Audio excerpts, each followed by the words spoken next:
Hello दोस्तों, welcome to the channel. Thank you so much for tuning in. मेरे subscribers को मैं sorry बोलना चाहता हूँ। बहुत सारे क्वेश्चंस है जिसको मैंने एड्रेस नहीं किया है और मैं देख रहा था क्वेश्चंस, बहुत सारे रॉनिन के क्वेश्चंस है, तो सोचा कि ये वीडियो में स्पेसिफिकली मैं रॉनिन के बारे में बात करूँ और सारे जितने भी रॉनिन के क्वेश्चंस है उसको क्लियर करूँ और आगे जो भी क्वेश्चंस है उसको मैं आने वाले वीडियो में बहुत ही जल्दी कवर करूंगा। थैंक यू दोस्तों चैनल को सपोर्ट करने के लिए, और अभी तक आपने सब्सक्राइब नहीं किया तो कर लीजिए, और अगर आपको वीडियो पसंद आता है तो लाइक भी कर दीजिए। चलो शुरू करें। गर्वित चौधरी भाई कुछ बताना चाह रहा है। उन्होंने मेरे वीडियो देखे थे टीवीएस रॉनिन में और उन्होंने परचेस किया, कंग्रेचुलेशन सर। बट जब वो शोरूम से आ रहे थे तो उनको 2 बार रोकना पड़ा गाड़ी। ऑयल लीक होने लग गया था। Engine oil was full, brake oil was okay, oil was full, engine oil was full, brake oil was okay. अच्छा ठीक है, कोई प्रॉब्लम नहीं हुआ। But on the way the engine बहुत गर्म हो गया था, not too much but normal heat था। और मैंने एक्सेलरेट किया 70 किलोमीटर तक, और engine problem as the guide suggest कि 1000 किलोमीटर तक एक्सेलरेशन 50 किलोमीटर के ऊपर नहीं होना चाहिए। रनिंग के बारे में बात कर रहे हैं। वो पूछ रहे हैं कि मैंने नया बाइक लिया है तो क्या मैं भगा सकता हूँ, हायर स्पीड पे चला सकता हूँ या नहीं। देखो मैं आपको मिथ क्लियर कर देता हूँ। आप कोई भी नया बाइक लेके अगर आप उसको भगाओगे, हाई आरपीएम में चलाओगे, इंजन ख़राब नहीं होगा। जिस तरह का टेस्टिंग करते हैं कंपनीज फैक्ट्रीज में या R&D सेंटर में, बहुत ज़्यादा एडवांस्ड है। पुराने ज़माने में इंजन्स हैंडमेड होते थे, ठीक है, और जब हाथ से बनाते थे तो परफेक्शन नहीं होता था जो आज के मशीन्स आपको देते हैं। तो उसके कारण लोग या कंपनीज इन जनरल बोलते थे कि रन इन पीरियड बहुत ज़रूरी है, आप आराम से इंजन को रेव करो, मेटल जो कांटेक्ट में आता है वो सेट होने तक। बट आज के मशीन्स इतने एडवांस्ड है, उससे आपको बहुत ज़्यादा डिफरेंस नहीं होने वाला। बट रन इन करना अच्छा है, डेफिनेटली ये एक ऐसा चीज़ है जो मैं खुद फॉलो करता हूँ, मैं रेकमेंड भी करता हूँ। बट गलती से आप कहीं बहुत ज़्यादा हाई स्पीड पे चलाओगे 1-2 बार तो इंजन के रिलेटेड कोई इश्यूज नहीं आएंगे आपके बाइक में। आप आराम से चलाओ, एंजॉय करो, आपने बहुत अच्छा बाइक लिया है। All the very best, have great memories and great journey. तो ये क्वेरी को एंड करने के पहले मैं आपको थोड़े से टिप्स देना चाहूँगा। सारे न्यू बायर्स हैं जो न्यू बाइक्स लेना चाह रहे हैं इंजन ब्रेक-इन के लिए। देखिए ज़रूरी नहीं है, बट अगर आप करोगे it would be definitely slightly better for your engine. तो जब आप बाइक चलाते हो, do not accelerate unnecessarily, smoothly accelerate कीजिए। लीनियर एक्सेलरेशन बहुत ज़रूरी है, जहाँ पे एक स्पीड से आप स्टार्ट कर रहे हो और स्लोली स्पीड को बिल्ड कर रहे हो। एक ही टाइम पे बहुत ज़्यादा स्पीड बिल्ड मत कीजिए।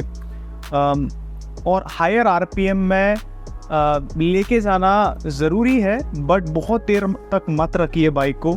आपको आरपीएम को बार बार वेरी करते रहना पड़ता है। मैंने देखा है बहुत सारे लोग बाइक्स को लेते हैं न्यू बाइक्स में, वो बहुत लो आरपीएम में चलाते हैं। इससे कोई फ़ायदा नहीं है। आपके इंजन को भी थोड़ा यूज टू हो जाना चाहिए to rev at higher RPM. तो थोड़ा सा आरपीएम को स्लोली ग्रेजुअली बिल्ड करके वापस लोअर आरपीएम में लेके आइए। तो इंजन के आरपीएम को वेरी करना ज़रूरी है। मैं आपको रेकमेंड करूँगा कि जो ट्रैफिक कंडीशंस हैं वहाँ पे चलाना अवॉइड कीजिए इन द इनिशियल स्टेज। थोड़ा हाईवे पे लेके जाओ गाड़ी, और हाईवे पे चलाने के टाइम एक स्टडी स्पीड मेंटेन करो, और कभी कभी every now and then every 30-40 minutes gradually speed बढ़ाओ, आरपीएम भी बढ़ाओ, फिर वापस लोअर आरपीएम पे लेके आ जाओ। इससे आपका इंजन का रन इन बहुत अच्छे से होगा। एक और ज़रूरी चीज़ है, आपके जो इंजन का जो ब्रेक इन होता है उसी तरह आपके टायर का भी ब्रेक इन होता है। आपके टायर के लाइफ को भी बढ़ाने के लिए हार्ड एक्सेलरेशन, हार्ड ब्रेकिंग आपको नहीं करना चाहिए, ठीक है। आराम से करो, आराम से चलाओ। ये 2 टिप आप फॉलो करोगे, it is more than enough to have a good run in for your engine, ठीक है। और जो सर्विसेज है 1, 2 और 3, ये बहुत ज़रूरी होता है आपके मशीन के लिए। टाइमली सर्विस कीजिए। अगर आपको ऐसा लगता है कि मेरे पास बहुत सारे अभी भी टाइम बचा है सर्विस को देने के लिए, मेरा व्हीकल उतने किलोमीटर्स कवर नहीं किया, तो आप डीलरशिप को रिक्वेस्ट कीजिए कि मुझे और थोड़ा रन करना है मेरे मोटरसाइकिल को, और वो मान जाएंगे और आप थोड़ा सा और किलोमीटर्स बढ़ाइए, उसके बाद सर्विस को दीजिए, ठीक है। और इलेक्ट्रिकल कंपोनेंट्स की बात करें, मैं आपको रेकमेंड करूँगा कोई भी आफ्टर मार्केट फिटिंग मत कीजिए, ठीक है। कंपनी से जो अब आपको आता है, जो स्टॉक होता है, वो आपको लॉन्ग रन में बहुत अच्छे से काम करता है आपके मशीन में। सोईकात भाई से, hope I am getting your name right, अगर मैं गलत बोल रहा हूँ तो सॉरी। प्रख्यात, हाउ आर यू? मैं ठीक हूँ सर, आप कैसे हो? मैं एक बाइक लेना चाहता हूँ, मुझे सजेस्ट कीजिए। मुझे चाहिए माइलेज, और उसके बाद मेरा जो ऑफिस है वो अराउंड 60 किलोमीटर है मेरे घर से, और मुझे रोज़ अप एंड डाउन करना रहता है, घर से ऑफिस जाना रहता है, फिर ऑफिस से घर। मुझे रोड प्रेजेंस ज़रूरी है और मुझे एक रेट्रो टाइप का बाइक चाहिए, थोड़ा बहुत स्पीड भी चाहिए मुझे। हंटर 350 और TVS रॉनिन, इन दोनों में मुझे कौन से बाइक की तरफ जाना चाहिए? देखो बहुत मुश्किल है इन दोनों को, अगर आपको इन दोनों में आपको एक बाइक चूज़ करना है, क्योंकि जहाँ पे आप रॉनिन के बारे में सोचते हो तो आपको वो क्रेजी परफॉर्मेंस नहीं देगा, जहाँ पे आपको चलाने में ऐसा एक स्पेशल फील आएगा, आपको बहुत मज़ा आएगा क्योंकि एक्सेलरेशन बहुत स्ट्रॉन्ग है, ऐसा वो वाला फील नहीं आएगा आपको रॉनिन में, बट वो बहुत ज़्यादा कंफर्टेबल है, तो आपको डिसअपॉइंट नहीं करेगा कंफर्ट के मामले में। अगर आप भगाते नहीं हो, सिटी में नॉर्मली आप चलाते हो, ऑफिस जाने में और ऑफिस से घर आने में आपको किसी तरह का तकलीफ नहीं होने वाला है, if your height is less than 6। ठीक है। हंटर की बात करें, आपका जो ऑफिस जाने का जो जर्नी रहेगा वो बहुत एक्साइटिंग रहेगा, क्योंकि गाड़ी भागता है, चलाने में मज़ा आएगा आपको, बट प्रॉब्लम ये है कि आप बुरी तरह से थक जाओगे घर आते आते, क्योंकि बाइक कंफर्टेबल नहीं है। जो रॉनिन आपको कंफर्ट देगा वो हंटर नहीं देगा, और हंटर जो आपको परफॉर्मेंस देगा वो रॉनिन नहीं देगा। तो आपको भी डिसाइड करना है कि आप कहाँ पे थोड़ा सा कॉम्प्रोमाइज़ कर सकते हो, क्योंकि ऐसा तो नहीं है कि आपका ऑफिस बहुत दूर है, 60 किलोमीटर आप हंटर में भी एडजस्ट कर सकते हो, बट आपका डिपेंड करता है आपको कंफर्ट कितना ज़रूरी है, परफॉर्मेंस। तो परफॉर्मेंस में थोड़ा कॉम्प्रोमाइज़ कर सकते हो तो रॉनिन की तरफ जाओ, कंफर्ट में थोड़ा बहुत कॉम्प्रोमाइज़ कर सकते हो तो हंटर की तरफ जाओ। बट याद रखिए, जो हंटर है उसमें आपको पिलियन कंफर्ट में थोड़ा प्रॉब्लम होगा, और ख़राब रास्तों में आपका जो वो सस्पेंशन है वो आपको बहुत हार्ड लगेगा, तो सोच के आप प्लान करके लीजिए। तो अगले क्वेश्चन की तरफ बढ़ते हैं। अभिषेक भाई पूछते हैं कि मुझे कंफ्यूजन हो रहा है रॉनिन और बजाज पल्सर NS 160 में, दोनों का टेस्ट राइड लिया मैंने। रॉनिन का यूनिकनेस मुझे पसंद है, और जो NS 160 का पावर है वो मुझे बेटर लगता है, और मुझे माइलेज भी बेटर मिल रहा है रॉनिन में। सो मुझे क्या करना चाहिए? देखो, माइलेज का जो फिगर्स है वो बहुत ज़्यादा डिफरेंट नहीं होने वाला है दोनों के कंपैरिजन में, और अगर पावर की बात करें तो जो 160 सीसी का NS है उसमें और रॉनिन में अगेन परफॉर्मेंस में बहुत ज़्यादा डिफरेंस नहीं आएगा। द बिगेस्ट डिफरेंस इज कि रॉनिन का जो एक्सेलरेशन है वो लीनियर है, स्लोली पावर बिल्ड करने लगता है, तो आपको वो एक्सेलरेशन जो NS 160 में मिलता है वो इसमें रॉनिन में नहीं मिलेगा। ऐसा है ना, टिपिकल जो शॉर्ट स्ट्रोक वाले बाइक्स होते हैं जहाँ पे आपको एकदम से पावर आता है फिर स्लोली ड्रॉप होने लगता है, वैसा आपको पल्सर 160 में दिखेगा। तो आप जब एक्सेलरेट करते हो, जिस तरह से रेव्स बिल्ड करता है जो शॉर्ट स्ट्रोक इंजन्स का कैरेक्टर है, वो आपको बहुत अच्छा लगेगा NS 160 में जो है, वो आपको नहीं मिलेगा रॉनिन में। सिंपल सी बात है, अगर आपको लेड बैक क्रूजर टाइप का बाइक चाहिए जिसमें आप आराम से चलाना चाहते हो, आराम से क्रूज करना चाहते हो, देन NS 160 से बेटर ऑप्शन है आपके लिए रॉनिन।